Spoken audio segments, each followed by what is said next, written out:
السلام عليكم ورحمة الله وبركاته.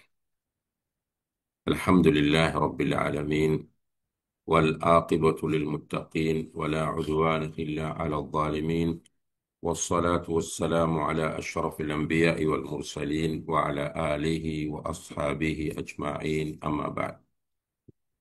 اللهم علمنا ما جهلنا وذكرنا ما نسينا ووفقنا لصالح الأعمال يا رب العالمين. அன்புள்ள சகோதர சகோதரிகளே, நம்முடைய இந்த தொடர் தப்சீர் வகுப்பிலே சூரத்துல் பக்ராவினுடைய விளக்கத்தை நாம் பார்த்து கொண்டு வருகிறோம். அல்ஹம்துலில்லாஹ். அல்லாஹு தஆலா அவனுடைய கலாமாகிய அல் குர்ஆனை கற்று மற்றவர்களுக்கு கற்றுக் கொடுக்கக்கூடிய அந்த சிறந்த கூட்டத்தில் நம் அனைவரையும் ஆக்கி அருள்வானாக. இன்றைய இந்த வகுப்பிலே 203வது வசனத்திற்கான விளக்கத்தை நாம் பார்க்கலாம். இதிலே அல்லாஹு தஆலா சொல்கிறான், அஊது பில்லாஹி மினஷ் ஷைத்தானிர் ரஜீம், வذ்குருல்லாஹ ஃபீ அய்யாமின் மஅதூதாத், ஃபமன் தஅஜ்ஜல ஃபீ யௌமைனி ஃபலா இஸ்ம அலைஹி, வமன் தஅخر ஃபலா இஸ்ம அலைஹி லிமன் இத்தகா, வத்தகுல்லாஹ வஅலமு அன்னகும் இலைஹி துஹ்ஷரூன். வذ்குருல்லாஹ ஃபீ அய்யாமின் மஅதூதாத். ஐயாம் மஅதூதாத் என்றால் கணிக்கப்பட்ட நாட்கள் என்பது அர்த்தமாகும். ஐயாம் என்ற நாட்கள், மஅதூதாத் என்றால் கணிக்கப்பட்ட நாட்கள். வذ்குருல்லாஹ ஃபீ அய்யாமின் மஅதூதாத், கணிக்கப்பட்ட நாட்களில் அல்லாஹ்வை நீங்கள் திக்ர் செய்யுங்கள்.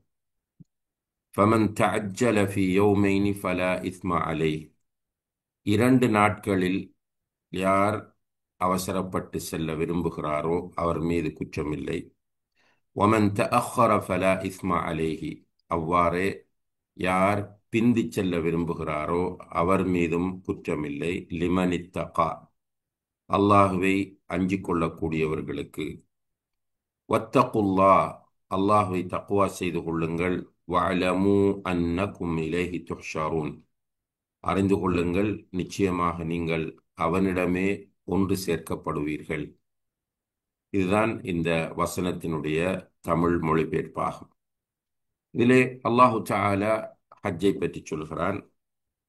நாம் ஏற்கனவே குறிப்பிட்டது போல 196வது வசனத்திலிருந்து 203வது வசனம் வரைக்கும் அல்லாஹு தஆலா ஹஜ்ஜை பற்றி பேசுகிறான்.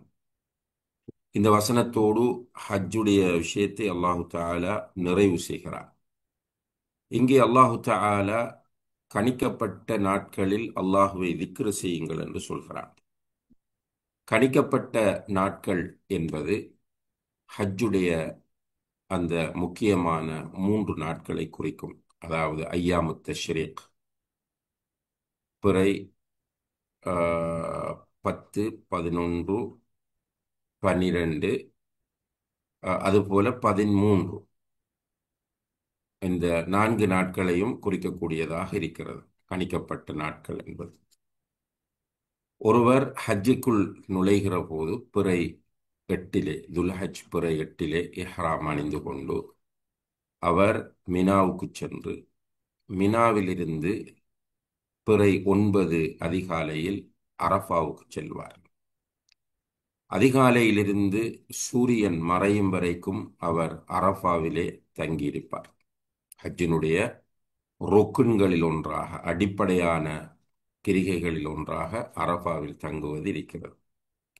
அரஃபாவிலே பிறை 9 சூரியன் மறைகிற வரை இருந்துவிட்டு சூரியன் மறைகிற போது அவர் அங்கிருந்து முஸ்தலிஃபாவை நோக்கி செல்லுவார். அன்று இரவு முஸ்தலிஃபாவிலே அவர் தங்குவார். முஸ்தலிஃபாவிலே தங்கிவிட்டு ஃபஜ்ர் தொழுகையை முஸ்தலிஃபாவில் நிறைவேற்றிவிட்டு அங்கிருந்து மினாவை நோக்கி புறப்படுவார். மினாவிலே அவர் ஜமராத் என்கிற கல்லறிகிற இடத்திற்கு சென்று அல் ஜமரத்துல் குப்ரா என்று சொல்லக்கூடிய பெரிய ஜமராவிலே, அதை பெரிய ஷைத்தான் என்று சொல்வது தவறாகும். அப்படி ஷைத்தானுக்கு கல்லறிவது என்பது அங்கே கிடையாது, ஜமரா என்றுதான் சொல்வது. அல் ஜமரத்துல் குப்ரா என்று சொல்லக்கூடிய பெரிய கல்லறிகிற இடத்தில் 7 கற்களை எறிந்து விட்டு அவர் பிறகு ஹஜ்ஜினுடைய இன்னும் சில முக்கியமான கிரிகைகளை அதே நாளில் நிறைவேற்றுவார். குறிப்பாக அவர் குர்பானி கொடுப்பது, தலைமுடியை மழிப்பது, அல்லது குர்பானி கொடுத்து விட்டு தவாஃபுல் இஃபாலாவுக்கு சென்று தவாஃபுல் இஃபாலாவை முடித்துவிட்டு தலைமுடியை இறக்குவது. அதற்கு பிறகு அவருடைய நோமல் வளமையான ட்ரெஸ்ஸுக்கு அவர் மாறிவிடுவார். இதில் உள்ள சட்ட விளக்கங்கள் நிறைய இருக்கின்றன. அவற்றை நீங்கள் ஹஜ்ஜுடைய பாடங்களில், ஹஜ் தொடர்பாக எழுதப்பட்டிருக்கிற புத்தகங்களிலே அல்லது அது தொடர்பாக நிகழ்த்தப்பட்டிருக்கிற பயான் நிகழ்ச்சிகளிலே நீங்கள் கேட்டு அறிந்து கொள்ளலாம் இன்ஷா அல்லாஹ். இப்போது பிறை 10 கல்லெறிந்து விட்டு அவர் அடுத்ததாக 11, 12, 13 ஆகிய நாட்கள் இருக்கின்றன. இந்த நாட்களில் மினாவிலே இரவு தங்குவது வாஜிபாகும். 11, 12, 13 இங்கே அல்லாஹு தஆலா ஒரு சலுகையை கொடுக்கிறார். ஃபமன் தஅஜ்ஜல ஃபீ யௌமைனி ஃபலா இஸ்மா அலைஹி. அங்கே 11, 12, 13 ஆகிய நாட்கள் ஐயாமு தஷ்ரீக் என்று சொல்லக்கூடிய அந்த நாட்கள். அதிலே சூரியன் உச்சியிலிருந்து சாய்ந்த பிறகு கல்லெறிவது வலியுறுத்தப்பட்ட இபாதத்தாகும். அந்த அடிப்படையில் அவர் 11வது நாள் சூரியன் உச்சியிலிருந்து சாய்ந்த பிறகு ஜம்ராத்திற்கு சென்று 3 ஜம்ராக்களிலும் 7 கற்களை எறிய வேண்டும். இவ்வாறே 12வது நாளும் செய்ய வேண்டும், 13வது நாளும் செய்ய வேண்டும். அல்லாஹு தஆலா இங்கே என்ன சொல்கிறான் என்றால், 12வது நாளில், அதாவது 2 நாட்களில் 11, 12, 12வது நாளில் கல்லறிந்து விட்டு சூரியன் மறைவதற்கு முன்னால் ஒருவர் மினாவில் இருந்து புறப்பட்டு ஊருக்கு செல்ல விரும்பினால் அவர் மீது குற்றமில்லை. ஒமன் தஅخر, அவர் 13வது நாளுக்கும் பிந்தி இருந்தாலும் அவர் மீது குற்றமில்லை. அப்ப ஆப்ஷனல், நமக்கு விரும்பியதை செய்யலாம். இப்போ 12வது நாள் ஒருவர் கல்லறிந்து விட்டு ஊருக்கு செல்ல விரும்பினால் சூரியன் உச்சியிலிருந்து சாய்ந்த பிறகு கல்லறிய வேண்டும். சூரியன் மறைவதற்கு முதல் மினாவிலிருந்து அவர் புறப்பட்டு போய்விட வேண்டும். இப்போ போகிற வழியில் தவாஃபுல் விதா என்று சொல்லக்கூடிய தவாஃபை நிறைவேற்றிவிட்டு அவர் போவார். அப்படி இல்லாமல் 13வது நாள் அவர் அங்கே மினாவிலே இருக்க விரும்பினால் அதுவும் ஓகே தான். ஆனால் நபிகள் நாயகம் ஸல்லல்லாஹு அலைஹி வஸல்லம் அவர்கள் 13வது நாளும் தங்கித்தான் சென்றார்கள் என்பதை அவர்களுடைய ஹஜ்ஜை பற்றி படிக்கிற போது நாம் புரிந்து கொள்ளலாம். இப்போ அல்லாஹு தஆலா இங்கே அடியார்களுடைய நிலைமைகளை கருத்தில் கொண்டு அவர்களுடைய அந்த சிரமத்தை போக்குகிறார். விரும்பினால் இது, விரும்பினால் அது. இது மிக முக்கியமாக நாம் அல்லாஹுடைய அன்பு கருணையோடு தொடர்பான ஒரு விஷயமாக பார்க்க வேண்டி இருக்கிறது.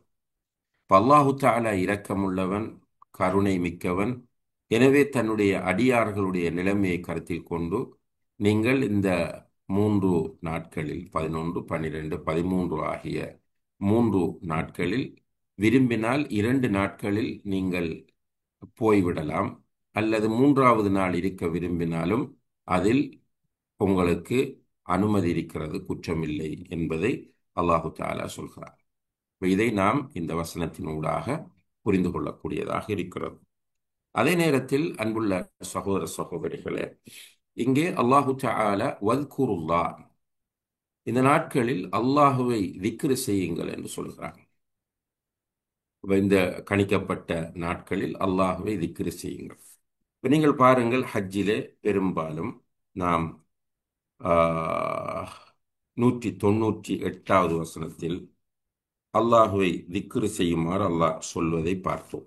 வத்குருல்லாஹ ஃபைதா அஃபத்தும் மின் அரஃபாத்தின் ஃபத்குருல்லாஹ இன்டல் மஷ்அரில் ஹராம் வத்குருஹு கமா ஹதாக்கும் என்று 198வது வசனத்தில் நீங்கள் அரஃபாவிலிருந்து சென்றால் திக்ரு செய்யுங்கள் என்று சொல்கிறார். மஷ்அருல் ஹராம் என்கிற முஸ்தலிஃபாவில் வைத்து திக்ரு செய்ய சொல்கிறார். அதே போல அடுத்த வசனத்தில் 199வது வசனத்திலும் மக்கள் எங்கிருந்து திரும்புகிறார்களோ அங்கிருந்து நீங்களும் திரும்பி விடுங்கள், இன்னும் அல்லாஹ்விடம் பாவ மன்னிப்பு தேடுங்கள், இஸ்திக்ஃபார் செய்யுங்கள் என்று சொல்கிறார். அதே போல 200வது வசனத்தில் ஃபைதா கலைத்தும் மனாசிகக்கும் ஃபத்குருல்லாஹ கதிக்ரிக்கும் ஆபாஅக்கும் அவ ஷத்த திக்ரா. உங்களுடைய மனாசிக்குகளை, ஹஜ்ஜினுடைய கிரிகைகளை நீங்கள் முடித்தால் அல்லாஹுவை திக்ர் செய்யுங்கள், உங்களுடைய பெற்றோரை நினைப்பதை விட கடுமையாக அதிகமாக நீங்கள் அல்லாஹுவை திக்ர் செய்யுங்கள் என்று சொல்கிறார். இங்கும் அல்லாஹு தஆலா 203வது வசனத்திலும் திக்ரை வலியுறுத்துகிறார். இதிலிருந்து ஹஜ்ஜுடைய வணக்கங்களில் திக்ர் என்பது பிரதானமான ஒன்று என்பதை நாம் கவனத்தில் கொள்ள கடமைப்பட்டிருக்கிறோம். ரசூலுல்லாஹி அலைஹி வஸல்லம் அவர்கள் சொன்னார்கள், இன்னமா ஜுஇல தவாஃபு வஸ்ஸஇயு வர்ரமியு லிஇகாமத்தி திக்ரில்லாஹ். தவாஃபும் சஇயும் கல்லெறிவதும் அல்லாஹ்வை திக்ர் செய்வதற்காக வேண்டியே ஆக்கப்பட்டுள்ளன. கல்லெறிகிற போது பிஸ்மில்லாஹி அல்லாஹு அக்பர், ஒவ்வொரு கல்லை எறிகிற போதும் பிஸ்மில்லாஹி அல்லாஹு அக்பர், பிஸ்மில்லாஹி அல்லாஹு அக்பர் என்று சொல்லி கல்லெறிவது. இப்படி ஹஜ்ஜினுடைய பெரும்பாலான இபாதத் திக்ராகவே காணப்படுகிறது. அதில் சுபஹான் அல்லாஹ், அல்ஹம்துலில்லாஹ், லா இலாஹ இல்லல்லாஹ், அல்லாஹு அக்பர் என்று பல திக்ருகளையும் அதிகமாக செய்யக்கூடிய ஒரு நிலை இதிலே வலியுறுத்தப்பட்டிருப்பதை நாம் பார்ப்போம். அன்புள்ள சகோதர சகோதரிகளே, பொதுவாக முஸ்லிமுடைய வாழ்க்கையில், ஹஜ்ஜில் மட்டுமல்ல, முஸ்லிமுடைய வாழ்க்கையில் திக்ர் என்பது மிக பிரதானமான ஒரு இபாதத்தாகும். இப்போ தொழுகையை பற்றி அல்லாஹு தஆலா சொல்லும்போது அகிமி ஸலாத லிதிக்ரி என்றுதான் சொல்கிறார். என்னை திக்ர் செய்வதற்காக தொழுகையை நிலைநாட்டுவீராக. இப்போ அல்லாஹுடைய திக்ர் பொதுவாக ஒரு மூமினுடைய உள்ளத்தில் இருந்து கொண்டே இருக்க வேண்டும். அதே போல அவனுடைய நாவும் அல்லாஹுவை திக்ர் செய்வதன் மூலம் ஈரமாகவே இருந்து கொண்டிருக்க வேண்டும். இமாம் இப்னுல் கையிம் அல் ஜௌசியா ரஹ்மஹுல்லா என்கிற அறிஞர், இப்னு கையிம் அல் ஜௌசியா, இவர் இமாம் இப்னு தைமியாவுடைய மாணவர். இவர் திக்ர் தொடர்பாக கூடுதலாக கவனம் செலுத்திய ஒருவர். இமாம் இப்னு தைமியா அவர்கள் அல் கலிமு தையிப் என்கிற ஒரு புத்தகத்தை திக்ர் தொடர்பாக எழுதியிருக்கிறார்கள். அல் கலிமு தையிப், நல்ல வார்த்தை. அதற்கு அடிக்குறிப்பு எழுதி, அதாவது அதில் வரக்கூடிய ஹதீஸ்களை சஹீஹ், லஈஃப் என்று தரம் பிரித்து காட்டி ஷேக் நாசிருத்தீன் அல்பானி ரஹிமஹுல்லா அவர்கள் சஹீஹுல் கலிமி தையிப் என்கிற பெயரில் அதை வெளியிட்டிருக்கிறார்கள். அதே போல இமாம் இப்னு கையிம் அல் ஜௌசியா ரஹிமஹுல்லா அவர்கள் அல் வாபில் உஸ்ஸையிப் என்கிற ஒரு புத்தகத்தை எழுதியிருக்கிறார்கள். அல் வாபில் அஸ்ஸையிப், இதுவும் திக்ர் தொடர்பான ஒரு புத்தகமாகும். இந்த புத்தகத்திலே இமாம் அவர்கள் ஆரம்பத்தில் திக்ரினால் கிடைக்கக்கூடிய நன்மைகள் என்று ஒரு பெரிய பட்டியல் இடுகிறார். திக்ரினால் கிடைக்கக்கூடிய நன்மைகள் கிட்டத்தட்ட 100க்கும் மேற்பட்ட நன்மைகளை அதிலே குறிப்பிடுகிறார்கள். அதிலே பிரதானமாக அவர்கள் திக்ரு செய்வது என்பது ஷைத்தானை நம்மை விட்டு தூரமாக்கி அவனுக்கு கொடுக்கிற ஒரு சாட்டை அடியாக திக்ர் காணப்படுகிறது. அதிகமாக திக்ர் செய்கிறவனுடைய பக்கத்தில் ஷைத்தான் வருவதில்லை. உங்களுக்கு தெரியும், ஒரு மனிதர் வீட்டுக்குள் நுழைகிற போது அல்லாஹுவை திக்ர் செய்து கொண்டு நுழைந்தால், அவர் உண்ணும் போது பிஸ்மில்லா என்று சொல்லி உண்ண ஆரம்பித்தால், அவர் உறங்கும் போது பிஸ்மிக் அல்லாஹும்ம அமூத்து வஹியா என்று சொல்லி அல்லாஹுவை திக்ர் செய்து உறங்க ஆரம்பித்தால், ஷைத்தான் சொல்லுகிறானாம், லா மபீத லக்கும் வலா தாம், உங்களுக்கு சாப்பாடும் கிடையாது, தூங்குவதற்கு இடமும் இந்த வீட்டில் இல்லை என்று சொல்லி அவன் ஓடிவிடுகிறான் என்று நபிகள் நாயகம் ஸல்லல்லாஹு அலைஹி வஸல்லம் அவர்கள் சொல்கிறார்கள். எந்த வீட்டில் சூரத்துல் பக்கரா ஓதப்படுகிறதோ அந்த வீட்டை விட்டு ஷைத்தான் விரண்டோடுகிறான். அப்ப திக்ர் என்பது ஷைத்தானை நம்மை விட்டு தூரமாக்குகிற மிக முக்கியமான ஒரு வழிமுறையாக காணப்படுகிறது என்பதை இமாம் அவர்கள் அந்த புத்தகத்திலே சுட்டிக்காட்டுகிறார்கள். அதே போல திக்ர் செய்கிற போது அல்லாஹ் நம்மை பொருந்திக் கொள்கிறான் என்பதை சொல்கிறான். உதாரணமாக அஹப்புல் கலாமி இலல்லாஹி அர்பா, அல்லாஹுக்கு மிக விருப்பமான வார்த்தைகள் 4: சுபஹான் அல்லாஹ், வல்ஹம்துலில்லாஹ், வலா இலாஹ இல்லல்லாஹு, அல்லாஹு அக்பர் என்ற வார்த்தைகள். அல்லாஹுக்கு விருப்பமான 2 வார்த்தைகள் இருக்கின்றன. அது நாவுக்கு இலகுவானவை, மீசானை கதிக்கச் செய்யக்கூடியவை. சுபஹான் அல்லாஹி வபிஹம்திஹி, சுபஹான் அல்லாஹில் அஸீம். சுவர்க்கத்தின் கன்ஸாக, பொக்கிஷமாக ஒரு வார்த்தை காணப்படுகிறது, அல்லது சுவர்க்கத்தின் வாசலாக ஒரு வார்த்தை காணப்படுகிறது. அதை நீங்கள் அதிகமாக சொல்லுங்கள். லா ஹவுல வலா குவத இல்லா பில்லா. இப்படி நபிகள் நாயகம் ஸல்லல்லாஹு அலைஹி வஸல்லம் அவர்கள் நமக்கு திக்ர் செய்யக்கூடியவனை அல்லாஹ் அதிகமாக நேசிக்கிறான். ஒரு அடியான் என்னை அவனுடைய மனதுக்குள் திக்ர் செய்தால், நானும் அவனை என்னுடைய மனதுக்குள் திக்ர் செய்கிறேன். ஒரு அடியான் என்னை ஒரு பகிரங்கமான சபையிலே திக்ரு செய்தால், அதைவிட பெரிய ஒரு சபையில் அவனை நான் திக்ரு செய்கிறேன் என்று நபிகள் நாயகம் ஸல்லல்லாஹு அலைஹி வஸல்லம் அவர்கள் சொல்கிறார்கள். இப்படி அன்புள்ள சகோதர சகோதரிகளே, திக்ருக்குரிய சிறப்புகள் ஏராளம் இருக்கின்றன. அவற்றை இமாம் இப்னுல் கய்யிம் அல் ஜௌசியா ரஹிமஹுல்லாஹ் அவர்கள் அல் வாபிலு ஸய்யிப் என்கிற தன்னுடைய நூலிலே ஆரம்ப பகுதியிலே குறிப்பிடுகிறார்கள். இமாம் இப்னு தைமியா ரஹிமஹுல்லாஹ் அவர்கள் சொல்லுகிற ஒரு வார்த்தையையும் அந்த புத்தகத்திலே அவர்கள் சொல்லி காட்டுகிறார்கள். இமாம் இப்னு தைமியா சொன்னார்கள், அத்திக்ரு லில் கல்பி மிஸ்லுல் மாஇ லிஸ்ஸமகா. உள்ளத்திற்கு திக்ர் எந்த அளவு அவசியம் என்றால், மீனுக்கு தண்ணீர் எவ்வளவு அவசியமோ அதுபோல. ஃபகைஃப யகூனு ஹாலு ஸமகி இதா ஃபாரகல் மா. தண்ணீர் இல்லாவிட்டால் மீனின் நிலை என்ன? தண்ணீர் இல்லாவிட்டால் மீனின் நிலை என்ன என்று கேட்கிறார்கள். அதே போல திக்ர் இல்லாவிட்டால் ஒரு மூமினுடைய உள்ளத்தின் நிலை என்ன என்பதை நாம் சிந்தித்து பார்க்க வேண்டும். எனவே அன்புள்ள சகோதர சகோதரிகளே, ஹஜ்ஜில் மட்டுமல்ல, பொதுவாக நாம் அதிகமாக அல்லாஹுவை திக்ர் செய்யக்கூடியவர்களாக இருக்க வேண்டும். அதில் ஒரு நிம்மதியும் மகிழ்ச்சியும் நமக்கு கிடைக்க வேண்டும்.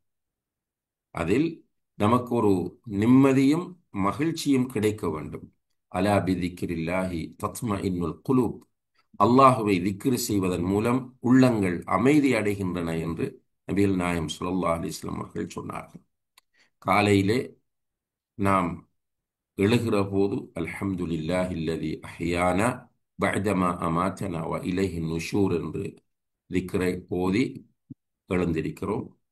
அதற்கு பிறகு டாய்லெட் போகிறோம். அல்லாஹும்ம இன்னி அஊது பிக மினல் குப்ஸி வல் ஹபாயிஸ் என்று திக்ர் துஆ செய்கிறோம். பிறகு அங்கிருந்து வெளியேறியதும் குஃப்ரானக என்று சொல்கிறோம். ஒது செய்யும் போது பிஸ்மில்லா என்று சொல்கிறோம். ஒது செய்து முடிந்ததும் அஷ்ஹது அல்லா இலாஹ இல்லல்லாஹு வஹ்தஹு லா ஷரீக லஹ் வ அஷ்ஹது அன்ன முஹம்மதன் அப்துஹு வ ரசூலுஹு என்று சொல்கிறோம். அதற்கு பிறகு வீட்டிலே தொழுகிறோம். அந்த நேரத்தில் நிறைய திக்ருகளை ஓதுகிறோம். அதற்கு பிறகு நாம் மஸ்ஜிதுக்கு செல்வதற்காக வீட்டை விட்டு வெளியேறும்போது பிஸ்மில்லாஹி தவக்கல்து அலல்லாஹ் என்று சொல்லிக் கொண்டு போகிறோம். மஸ்ஜிதை அடைகிற வரைக்கும் நாம் எவ்வளவோ திக்ருகளை செய்யலாம். மஸ்ஜிதுக்குள் நுழைகிற போது பிஸ்மில்லா வஸ்ஸலாத் வஸ்ஸலாம் அலா ரசூலில்லா அல்லாஹும்ம அஃப்தஹ் லி அப்வாப ரஹ்மத்திக் என்று சொல்கிறோம். இப்படி நாம் ஃபஜ்ர் தொழுகை முடித்து வீட்டுக்கு மீண்டும் வரும் வரைக்கும் எவ்வளவோ திக்ருகளை ஆண்கள் செய்கிறார்கள். அதே போல வீட்டிலே இருந்து கொண்டு பெண்களும் திக்ரு செய்கிறார்கள். செய்வதை நபி ஸல்லல்லாஹு அலைஹி வஸல்லம் அவர்கள் கற்றுத் தந்திருக்கிறார்கள். இப்படி நம்முடைய அன்றாட வாழ்க்கையில் நாம் திக்ரை அதிகப்படுத்துவது நம்முடைய உள்ளத்தை ஈமானோடும் உயிரோட்டமாகவும் வைத்துக் கொள்வதற்குரிய ஒரு சிறந்த வழி. நம்மை விட்டும் நம்முடைய வீட்டை விட்டும் ஷைத்தானை தூரமாக்குவதற்குரிய ஒரு வழி என்பதை கருத்தில் கொண்டு திக்ருடைய விஷயத்தில் நாம் எல்லோரும் அதிக கவனம் செலுத்துவதற்கு முயற்சி செய்ய வேண்டும். எல்லாம் வல்ல அல்லாஹ் அதற்கு நம் எல்லோருக்கும் தௌஃபீக் செய்வானாக. இங்கே அல்லாஹு தஆலா ஹஜ்ஜுடைய காலத்தில் அதிகமாக திக்ரு செய்ய வேண்டும், குறிப்பாக ஐயாமு தஷ்ரீக்கிலே அதிகமாக திக்ரு செய்ய வேண்டும் என்பதை சொல்லி காட்டுகிறார். இப்போ ரசூலுல்லாஹி அலைஹி வஸல்லம் அவர்கள் சொன்னார்கள், ஐயாமு தஷ்ரீக் ஐயாமு அக்லின் வ ஷுர்ப். தஷ்ரீக்குடைய ஐயாமு தஷ்ரீக் இருக்கிறது, இந்த நாட்கள் உண்டு குடித்து மகிழ வேண்டிய நாட்கள் என்று சொல்கிறார். ஒரு பக்கம் உடலுக்கு மகிழ்ச்சி, உண்டு குடிப்பது, நோன்பு பிடிப்பது ஹராம். ஐயாமு தஷ்ரீக்ல நோன்பு பிடிப்பது ஹராம். அப்ப நாம் அந்த ஐயாமுத் தஷ்ரீக்கில் உண்டு குடித்து நம்முடைய உடம்பை மகிழ்வோடு வைத்திருப்பது போல அல்லாஹுவை திக்ரு செய்வதன் மூலம் உள்ளத்தையும் மகிழ்வோடு வைத்திருக்க வேண்டும் என்கிற ஒரு அழகிய அம்சம் இங்கே கவனத்தில் கொள்ளப்பட வேண்டியதாகும். அடுத்ததாக அல்லாஹு தஆலா சொல்கிறான், வத்தகுல்லா, அல்லாஹுவை நீங்கள் தக்வா செய்து கொள்ளுங்கள். வஅலமு அன்னகும் இலைஹி துஹ்ஷரூன், அறிந்து கொள்ளுங்கள் நீங்கள் அல்லாஹ்விடம் மீட்டப்படுவீர்கள். ஹஷ்ர் என்று சொல்வது ஒன்று சேர்க்கப்படுவது. ஹஷ்ர் என்றால் ஒன்று சேர்க்கப்படுவது. மறுமை நாளைக்குரிய பெயர்களிலே ஒன்று யௌமுல் ஹஷ்ர் என்பது. இப்ப இங்கே பாருங்கள், இது சூரத்துல் பக்கராவில் ஹஜ்ஜை பற்றி பேசக்கூடிய இறுதி வசனமாகும். சூரத்துல் ஹஜ் என்று ஒரு சூரா இருக்கிறது. அந்த சூரத்துல் ஹஜ்ஜினுடைய முதலாவது வசனம், யா அய்யுஹன் நாசு தக்கூ ரப்பக்கும் இன்ன ஸல்ஸலத ஸாஅத்தி ஷைஉன் அதீம். மனிதர்களே, அல்லாஹுவை தக்வா செய்து கொள்ளுங்கள், மறுமை நிகழ்வு மிக பயங்கரமானது என்று அல்லாஹ் சொல்கிறார். இங்கே துஹ்ஷரூன் என்று சொல்கிறார், ஒன்று சேர்க்கப்படுவது. அதாவது ஹஜ்ஜுக்கும் மறுமைக்கும் இடையில் ஒரு தொடர்பு இருப்பதை இது உணர்த்துவதாக தஃப்சீர் ஆசிரியர்கள் சுட்டிக்காட்டுகிறார்கள். இந்த 203வது வசனம் ஹஷ்ரை பற்றி சொல்கிறார். ஹஷ்ர் என்றால் ஒன்று சேர்க்கப்படுவதை பற்றி. ஹஜ்ஜினுடைய சூரத்துல் ஹஜ்ஜினுடைய முதலாவது வசனம் மறுமை நிகழ்வை பற்றி சொல்லுகிறது. எனவே ஹஜ்ஜுக்கும் மறுமைக்கும் இடையில் ஒரு தொடர்பு இருக்கிறது. என்ன தொடர்பு? அரஃபாவிலே ஹாஜிகள் எல்லோரும் ஒன்று சேர வேண்டும். அது ஹஜ்ஜினுடைய மிக முக்கியமான ஒரு கடமையாகும், ருக்குனாகும். ஹாஜிகள் அரஃபாவுக்கு வராவிட்டால் அவர்களுடைய ஹஜ் சேராது. அவர் அடுத்த முறை கண்டிப்பாக அந்த ஹஜ்ஜை நிறைவேற்ற வேண்டும். அன்புள்ள சகோதர சகோதரிகளே, அரஃபாவிலே ஹாஜிகள் ஒன்று சேர்வது நமக்கு மஹ்ஷரை நினைவுபடுத்தக்கூடிய ஒரு நிகழ்வாகும். ஹாஜிகள் அரஃபாவிலே ஒரு வெள்ளை துணியோடு, 2 வெள்ளை துணிகளோடு ஒன்று சேர்கிறார்கள். அவர்களிடத்தில் எதுவுமே இல்லை. அவர்களுடைய பொருட்களை எல்லாம் மினாவிலே விட்டு வந்திருப்பார், அல்லது ஹோட்டலிலே விட்டு வந்திருப்பார்கள். ஒரு சில பணத்தோடு அவர்கள் அரஃபாவுக்கு வருகிறார்கள். அங்கே அவர்கள் எல்லோரும் ஒன்று சேர்ந்து நிற்பது ஒரே காட்சி, ஒரே தோற்றம். அங்கே சில நேரங்களில் மிகப்பெரிய ஒரு ஆட்சியாளர் இருக்கலாம், அல்லது ஒரு மிகப்பெரிய பணக்காரன் இருக்கலாம், மிகப்பெரிய ஒரு ஆலிம் இருக்கலாம். யார் இருந்தாலும் எல்லோரும் ஒன்று போலதான் இருப்பார்கள். ஒரு சாதாரணமான ஒரு விவசாயி, ஒரு ஒரு வியாபாரி அங்கே நிற்கலாம். எல்லோருமே ஒரே ஒரே ஆடையோடு ஒரே தோற்றத்தோடு காட்சியளிப்பது என்பது மறுமையை நமக்கு நினைவுபடுத்தக்கூடிய ஒரு நிகழ்வு என்பதனால் அல்லாஹு தஆலா இங்கே வத்தகுல்லா, நீங்கள் அல்லாஹுவை தக்வா செய்து கொள்ளுங்கள், வஅலமு அன்னகும் இலைஹி துஹ்ஷரூன், நிச்சயமாக நீங்கள் அல்லாஹ்விடம் ஒன்று சேர்க்கப்படுவீர்கள். மஹ்ஷர், மஹ்ஷர் என்றால் ஒன்று சேர்க்கப்படக்கூடிய இடம் என்பது அர்த்தமாகும். அன்புள்ள சகோதர சகோதரிகளே, அதே நேரத்தில் நாம் ஒரு இபாதத்தை செய்தால் அந்த இபாதத் நம்முடைய உள்ளத்தில் தக்குவாவை வளர்க்க வேண்டும் என்பதும் இங்கே நமக்கு உணர்த்தப்படுகிறது. அந்த தக்குவா நம்முடைய உள்ளத்தில் வர வேண்டும் என்றால் மறுமை சிந்தனை நாம் செய்கிற இபாதத்தில் கலந்திருக்க வேண்டும் என்பதும் நமக்கு புரிகிறது. அதனால ரசூலுல்லாஹி அலைஹி வஸல்லம் அவர்கள் சொல்லும் போது, தொழுகிற போது இது என்னுடைய இறுதி தொழுகையாக இருக்கும் என்ற எண்ணத்தோடு நீ தொழு என்று வழிகாட்டுகிறார்கள். அப்ப இறுதி தொழுகையாக இருக்கும் என்ற அந்த உணர்வு வருவது என்பது மரண நினைவோடு தொழுவதை குறிக்கிறது. ஹஜ்ஜிலே நாம் இருக்கிற போதும் நமக்கு மறுமை சிந்தனை நம்முடைய மனங்களில் வர வேண்டும். ஒருவர் ஹஜ்ஜிலே இருக்கிற போது மௌத்தானால் ரசூலுல்லாஹி அலைஹி வஸல்லம் அவர்கள் சொன்னார்கள், அவருடைய தலையை மறைக்கக்கூடாது, முகத்தை மூடக்கூடாது, அவர் அணிந்திருக்கிற ஆடையிலேயே அவரை கஃனிட வேண்டும். ஏனென்றால் ஃபஇன்னஹு யுபஅஸு யௌமல் கியாமத்தி முலப்பியா, அவர் மறுமையிலே எழுப்பப்படும் போது தல்பியா சொல்லக்கூடியவராகவே எழுப்பப்படுவார். ஹஜ்ஜிலே இருக்கிற ஒருவருக்கு அந்த மைண்ட் ஓடிக்கொண்டே இருக்க வேண்டும். அவருடைய மைண்டிலே நான் இப்படியே மௌத்தானால் பெரிய ஒரு பாக்கியம் எனக்கு, நான் இப்படி மௌத்தானால் தல்பியா சொன்ன நிலையில் மறுமையிலே எழுப்பப்படுவேன். அது எல்லோருக்கும் அந்த பாக்கியம் கிடைக்காது. ஹஜ்ஜிலே கலந்து கொண்டு ஹஜ்ஜிலே மௌத்தாகிறவர்களுக்கு மட்டுமே கிடைக்கும். எனவே அன்புள்ள சகோதர சகோதரிகளை, நாம் செய்கிற ஒவ்வொரு இபாதத்தும் நம்முடைய உள்ளத்தில் தக்குவாவை வளர்க்க வேண்டும். தக்குவாவை வளர்க்க வேண்டும் என்றால் அந்த இபாதத் சேர்த்து மறுமை சிந்தனை வர வேண்டும் என்பதை நாம் உணர்ந்து கொள்ள கடமைப்பட்டிருக்கிறோம். எனவே இந்த 203வது வசனம் ஒரு அற்புதமான வசனமாகும். நமக்கு தர்பியாவை தரக்கூடிய, நம்முடைய உள்ளத்தை தஸ்கியா செய்யக்கூடிய ஒரு அழகான வசனமாகும். எல்லாம் வல்ல அல்லாஹு தஆலா இந்த வசனத்தை சரியாக புரிந்து அதன் அடிப்படையில் அமல் செய்வதற்கு நம் எல்லோருக்கும் அருள் பாலிப்பானாக. وآخر دعوانا أن الحمد لله رب العالمين والسلام عليكم ورحمة الله وبركاته. سبحانك اللهم وبحمدك أشهد أن لا إله إلا أنت